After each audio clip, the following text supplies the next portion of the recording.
Hello, welcome back to the Bethnal Archives. Today we have something new. Here is a sample of a brand new novel I'm working on based on our lovely Virgil. So without further ado, let's get into it. Chapter 1, The North Road. The rain hammered against the collar of my greatcoat. Brown, herringbone, long enough to hide the arsenal of gear I'd needed that evening. The bitter October chill was turning the Soho streets into a slick, glistening mess of black asphalt and drowned neon. It's the kind of night where the cold gets into your bones. It seeps into the fabric of your coat and settles behind your skin like a debt you'll never pay off. I tried keeping my hands warm with what was left of my coffee.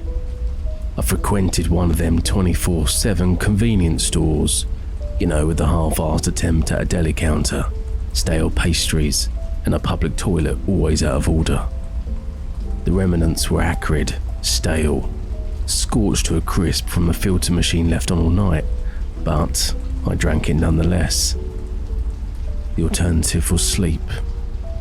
And sleep was a dangerous thing, especially in my profession. The thing about ghosts is that they don't just haunt houses, they haunt people. They nestle into the cracks of your soul, curl up in the vacant space behind your eyes, and murmur voices you almost recognize. Sometimes they're memories that refuse to release their grip. Other times, they're something entirely different. You have to understand, I've spent my entire life seeing things I shouldn't. Not ghosts, in the way people would like to imagine them. Like ethereal figures in Victorian dresses, rattling chains like they just stepped out of a bad Hammer horror. Nah. The things I see, they'll either make you lose all concept of sanity, or make you so numb to the world that a bout of the crazies would be a welcome release of emotion.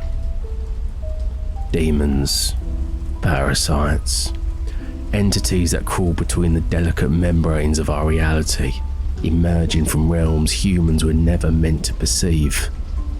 I see them all, and they see me back. Most people enjoy the privilege of ignorance. They traverse the world oblivious to what lurks beyond the curtain, their minds conditioned to avert gaze from the unimaginable, a survival instinct ingrained in humanity since the dawn of time. Me? Well, I wasn't afforded that choice. I'm the one you call when something in your basement starts whispering in a language that hasn't been heard in hundreds of years, and when the walls sweat with something black and pulsing. When your reflection lags half a second behind, or worse, it doesn't move at all. When you wake in the night and find your husband standing over you, his eyes pale and swollen, like something that's been floating in stagnant water too long. I'm the one who steps in the darkness, knowing full well what's to come. And this time the dark isn't waiting for me in some crumbling East London house. It's waiting in Whitby, and it's been waiting a long, long time. I threw myself against the damp brick wall of the archives, letting the cold seep through my clothes. The exhaustion in my bones settled deep, curling around the aches like old injuries flaring up again, a dull pulse of pain beneath my left clavicle, and a stinging jolt in my right lower leg. Tonight's job at St Leonard's Church in Shoreditch had left a few souvenirs. The place was older than it ought to be. Its bones had been laid in the 12th century, a foundation of history and hauntings stacked up like casino chips. Some call it the Actors' Church. But what had been lurking inside had decided to bow for an encore. This one had to be a Class 3 entity, intelligent, aware, deliberate, the kind that didn't just pass through but watched and waited, because in my case, the fucker fought back. I spat onto the pavement, tasting iron, blood dried stiff against the collar of my shirt, shallow cut, but the kind that burns when you move with any intent.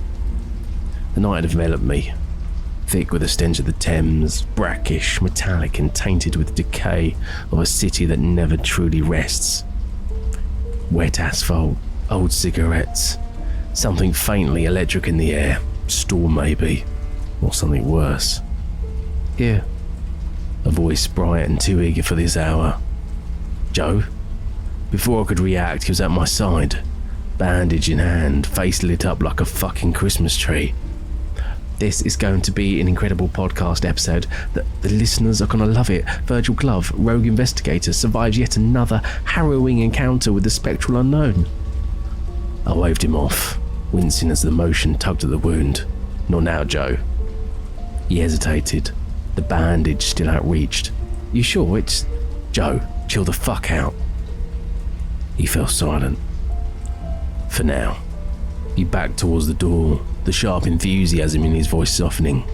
Right, sorry Virgil, I'll just get ready inside. The door groaned shut behind Joe, leaving me solitary with the city's nocturnal hum. The street lamps buzz, their sickly glow painting the wet pavement in a jaundiced light. Further down the alley, a fox picks through an unturned bin, tail flicking as it vanishes back into the dark. The sour tang of restaurant bins hangs thick in the air, clinging to the back of my throat, mingling with the pungent odours of old grease and stale cigarette smoke. London never truly empties, but this is as close as it comes extended beyond the evening rush. Too early for the intoxicated to begin their unsteady journey home. I'm about to call it a night when I feel a hand on my sleeve. You're bleeding, Imogen says, voice half exasperated, half amused. I look down.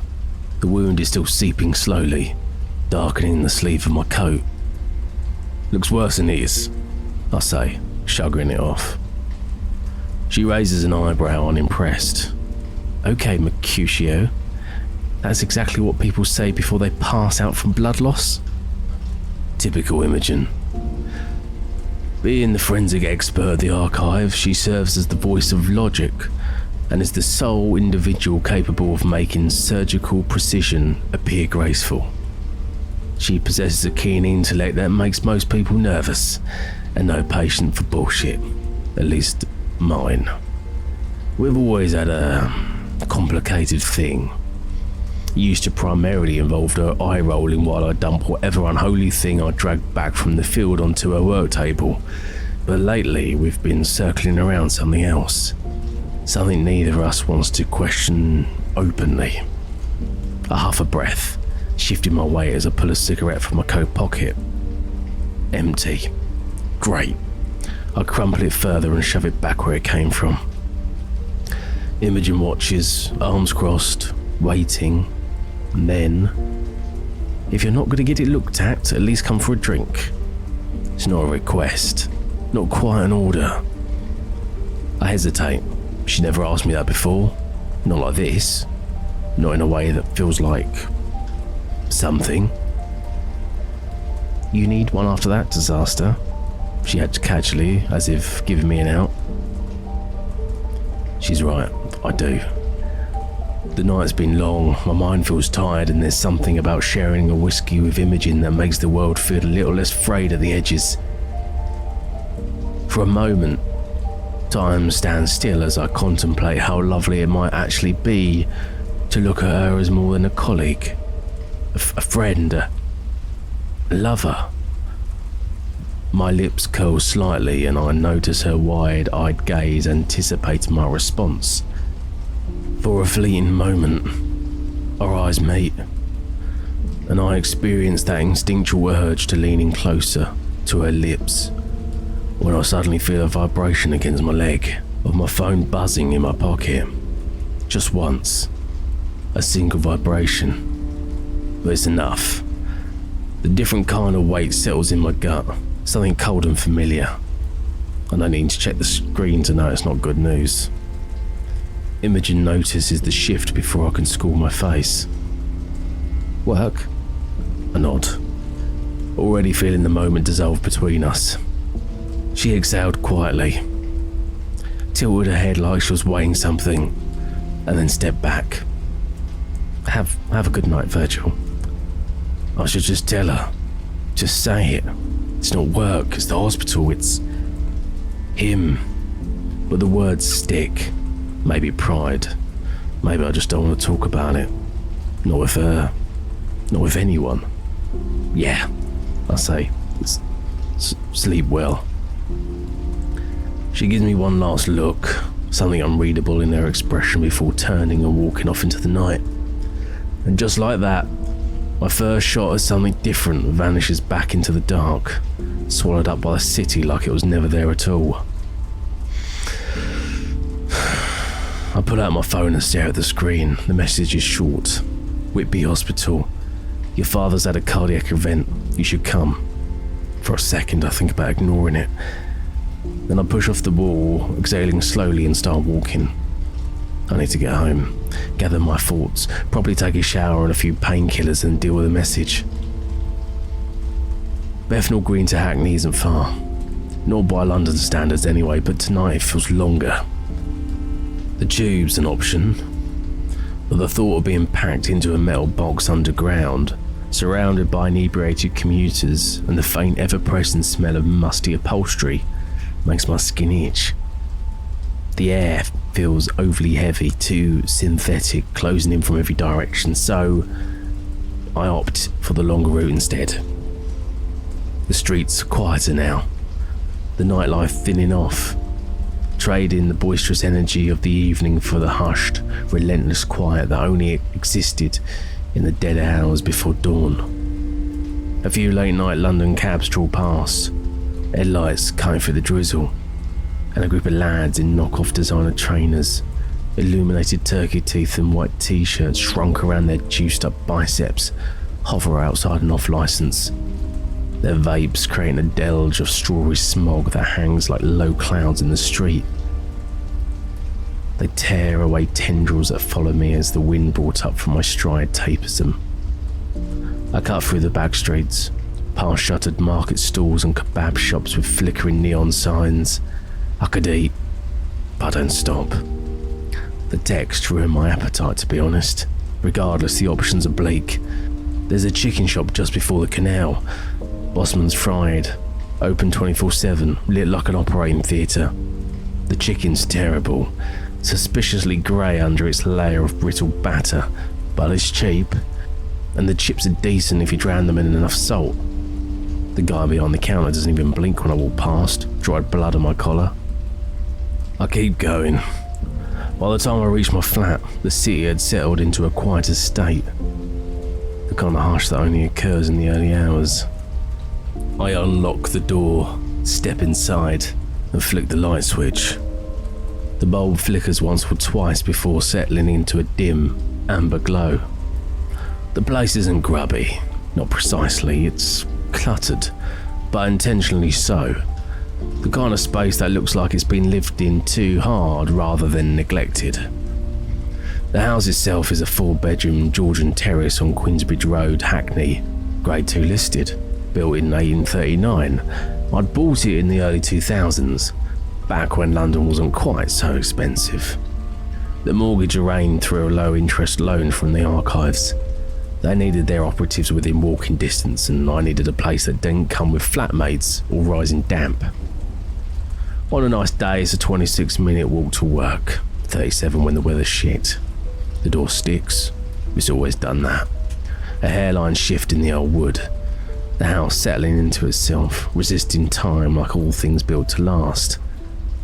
The key turns with a grinding click, the weight of the day dragging at my shoulders as I step inside. The air is warm with old paper, wax polish, and rain-damp wool. The smell of a house that holds on to things. Inside, the rooms are deep and narrow, the walls lined with dark wood panelling, the kind that swallows the light if you don't get it just right. Bookshelves run from floor to ceiling, packed so tight with old hardbacks, leather-bound volumes, and yellow case files that have started to stack sideways on top of others. A lifetime of research, stolen minutes, and things I was never meant to collect. The brass floor lamp in the corner casts a soft golden haze, warm enough to make the deep green wallpaper look wealthy rather than dreary. It was already like that when I moved in. I left it alone. Suits the place. The front reception room doubles as a library and office, though I use it mainly as a place to drink coffee and read through my notes until exhaustion wins. There's an old wind-backed armchair by the bay window, the leather seat worn in where I tend to fall asleep reading. I've woken up in it more times than I can count. A half-empty glass of whiskey still within reach, an open book face down on my chest. The desk in the corner is buried under loose notes, case files and an inkwell I never actually use, but I like the look of it. The house is silent in a way old houses are, not empty, not abandoned, just quietly aware of themselves. The kind of silence that presses against the edges of the room, rather than filling it. The kitchen is old-fashioned, but I like it that way. Stone floors, deep porcelain sink, wooden counters worn smooth through time. A gas stove with a faulty ignition. It's the kind you have to twist just right or risk singeing your fingers. I do keep the fridge stocked with essentials. Streaky bacon because sometimes a proper fire-up is the only thing standing between me and a complete mental breakdown. Various smoked cheeses, applewood, Comté, and some overpriced Stilton I bought on impulse, still haven't figured out what to do with. A slab of Cornish butter because anything else tastes like regret. Oat milk because I drink too much coffee for dairy to be a smart choice. Speaking of coffee, sitting in the corner of my kitchen like a altar to functionality is my DeLonghi Specialita Arte Evo bean to cup coffee machine. I'm no barista, but after a long night kicking the shit out of some Lovecraftian horror with too many eyes and a fondness for whispering in dead languages, I like a proper cup of coffee. No pod, no instant granules masquerading as caffeine, just proper fresh ground beans, ideally roasted within the last 3 weeks, hot water and a moment of peace, often accompanied by classic FM and a few bourbon biscuits. Other odds and ends fill the shelves. Branston pickle, English mustard, jar of expensive truffle honey I've no recollection of buying, a tin of proper Cornish clotted cream, and a half-emptied box of Dutchy original shortbread biscuits. I don't eat a lot of sweets, but when I do, I might as well eat the kind that tastes like money. And a loaf of sourdough from the bakery down the road because I refuse to eat supermarket bread. I live alone. I don't bother stocking up for anyone but myself. The archives pay me just enough to keep my house, my kit, and my coffee machine running. Anything else? That's a luxury I don't always have time for. The spice rack is half real, half for show. But the bottle of Lafroig on the shelf above the glass rack is no decoration. Upstairs the bedrooms are spacious but underused. One is my own, walls lined with old maps, case notes, a few framed sketches of places I don't talk about. Another is a guest room, though I don't get many guests. The third is half storage, half war room, space research, old kit, things I don't want in the office but I can't quite bring myself to get rid of. The last room? Locked. Not because it needs to be, just because I don't like going in there. The house is esoteric, archaic but modern. It's comfortable without being so soft, old without being fragile. Like me in some ways, built to last, but filled with things that won't let go. It looks deliberate, like I've carefully cultivated a very specific aesthetic, but in reality, I just buy things that feel right. I like the weight of things that hold history, that have been used, worn down, left behind. I stepped into the shower of the ensuite of my bedroom, setting it to medium hot, not scorching, not freezing, just enough to sink into my muscles without peeling my skin off. As the water heated, I stood there, watching myself in the mirror through the rising steam. And when I finally climbed in, the dried blood on my skin darkened as it got wet, The scent thick in the air, metallic and sharp, mixing with the humid warmth before dribbling down my leg. Pulled at my feet, swirling with the frothing bubbles from the shower gel. Despite the sacred male ritual of washing with whatever random supermarket detergent happens to be within reach, I actually have a preference. Ritual's Myrrh Foaming Gel. Been a Christmas gift from the archives, and I've stuck with it ever since. Simple, smells good, does the trick. Some habits form out of necessity, others, you just seem to appreciate the small things when you spend your life fighting in the dark. I head for the hallway cupboard, grab my duffel and sling it onto the bed. Packing should be easy, but it never is. I'll stand there for a minute, trying to decide if I should care. I don't, but I do. Tracksuit bottoms and hoodie would be comfortable. The thought is tempting, but something in me resists. Maybe old habits. Instead, I grab a pair of corduroy trousers, dark brown, the kind that makes me look like I belong in some forgotten wing of a university library, cataloguing cursed books, then a waistcoat, grey wool, slightly frayed at the edges. The trench coat is non-negotiable. It's heavy and warm and has more hidden pockets than a magician's prop kit. Throw a couple of shirts in the bag, along with socks, a belt, and a scarf that I never wear but always bring. A few minutes later, I stare at the assortment and sigh. I look like I'm dressing for a seance. I briefly consider swapping out the whole lot for joggers and a battered jumper, but at this point, I might as well commit. I hesitate. My gaze flicks towards the case under my bed. I should leave it. My father will have questions and I've long since run out of answers. Still, my fingers twitch towards the latch. I open it, seeing my tools laid out in expertly designed slots. 3 layers handmade from Indonesian mahogany, as it was modern, and made for me with my name etched with sterling silver. A beaten leather-bound journal, its pages filled with scrawled diagrams of sigils, notes on hauntings, and half-legible protection rites. Some were copied from the archives, some were learned the hard way. A field EMF meter, screen cracked, but it was still working, and tucked into the lining. A thermographic camera, not top of the line, but good enough to catch what the eye sometimes misses. A digital audio recorder. EVPs were a long shot, but sometimes ghosts had things to say. A battered tin of salt. A cold iron knife.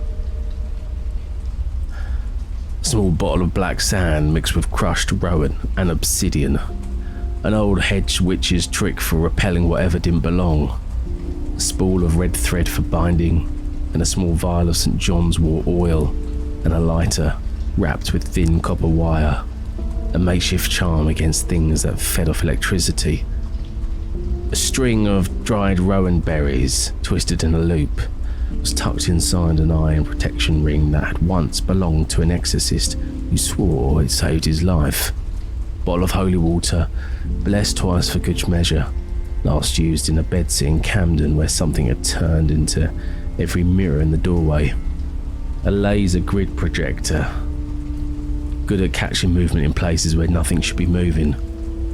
A UV flashlight good for tracking residual energy, blood that shouldn't be there, and things that leave stains no normal light can catch. A thermometer gun because sometimes you don't feel the cold spots until they're right on top of you. A folded bag of iron filings, scatter in the doorway and see what refuses to step through. Box of chalk, not just for notes, but for quick and dirty sigils when I don't have time to carve them properly. A narrow glass of graveyard dirt, sealed with red wax, labelled with the date I don't remember collecting it. And tucked into a side pocket was a silver whistle, cold to the touch, never once used. Not yet. Then the things that made my job a little bit easier. My anointed knuckle duster.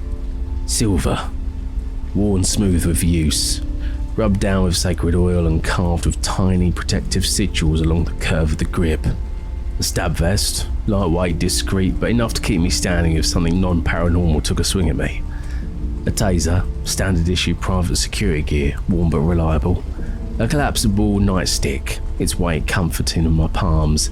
A heavy-duty flashlight because torches fail and dark places don't wait for your eyes to adjust. A Leatherman with a sharp blade, enough for practical use, and enough tools to fix a broken lock, cut through zip ties and pry open something that really shouldn't have stayed shut. A flare gun because there were things down in the dark that still feared fire. Nothing extravagant, nothing obvious, but enough to make my father look at me the way he always had, like I'd gone looking for something no sane man ever should. I shut the case. I left it where it was. Instead, I packed the bare essentials. Flashlight, a Leatherman, my brass lighter, a pack of cigarettes I'd sworn I wasn't smoking anymore, a hip flask half filled with whiskey because some habits were more complicated to break than others. When I zipped the bag shut, it felt too tight, like I was heading into something unarmed. When I zipped the bag shut, it felt too light, like I was heading into something unarmed. Outside, the rain had started again, mist in the street and a fine sheen of silver. I slid behind the wheel of my Mini Countryman, its British racing green paint glistening under the glow of the street lamp. The engine thrummed low and steady beneath my hands, the familiar vibration settling something restless in my chest. The license plate, Echo 1, caught my eye in the reflection of the nearby puddle. A joke. Well, more of a bet I wouldn't go through with it. Between me and a few friends I still had. Not that I wasn't the friendly type. Beneath the beaten down persona and bad table manners, I could be decent company. At least when the drink was cheap and the conversation didn't lean towards the existential. The thing is, they didn't stop drinking when I wasn't around. And then, well, diabetes and whiskey don't mix. After losing one or two extremities, the pub calls got a bit less lively. And when I caught up with them next, it wasn't at the usual haunts. It was at Tower Hamlet Cemetery, the quiet part, where the stones lean like old men and the paths twist in ways that make you second guess the way you look back. Suppose that's how it goes. Some friendships end over bar tabs and bad habits. Others end with flowers and eulogies and the kind of twisted guts that lingers long after the dirt's been laid. Anyway, the sat-nav glowed faintly as I punched in the address. 4 hours, 53 minutes. The time flickered, adjusting for the weather, the traffic, the distance between here and the place that I hadn't called home in a very, very long time. My tyres hissed against the wet on the road as I pulled onto the lane heading north. The rain hadn't let up. The wipers struggled against the downpour, carving fleeting slashes of clarity across the glass. Condensation gathered at the edges of the windows. The heat inside the car losing a battle with the damp chill pressing in from outside. The radio was set to BBC Radio 4. Some bloke on the Archers drowning on about sheep feed and market prices. His voice had this kind of nasal, mind-numbing tone that made me want to drive into a lamppost just to shut him up. I gave it about 30 seconds longer than I could stand before stabbing the preset button for Classic FM.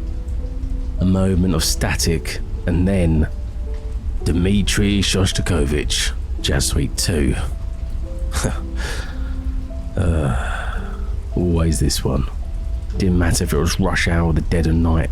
Shostakovich was their go-to, and tonight was no exception. I suppose when you were one of the United Kingdom's 3 independent national radio stations, you could play whatever the hell you wanted. Still, there was something about the piece that felt appropriate. The way the brass cut through the strings, all sharp edges and uneasy energy. The kind of thing that makes you want to check your mirrors twice. The moonlight fractured through the gaps, silver spears piercing the shifting fog, casting fleeting halos along the roadside.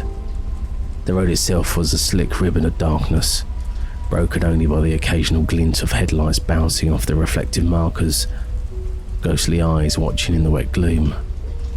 Ahead, lorry rumbled forward, its hulking silhouette shifting in and out the mist, headlights catching in the downpour like a beast dragging itself through the storm. Red brake lights flared, bleeding through the rain in a smudged glow, diffused and stretched by the water streaming down the windscreen.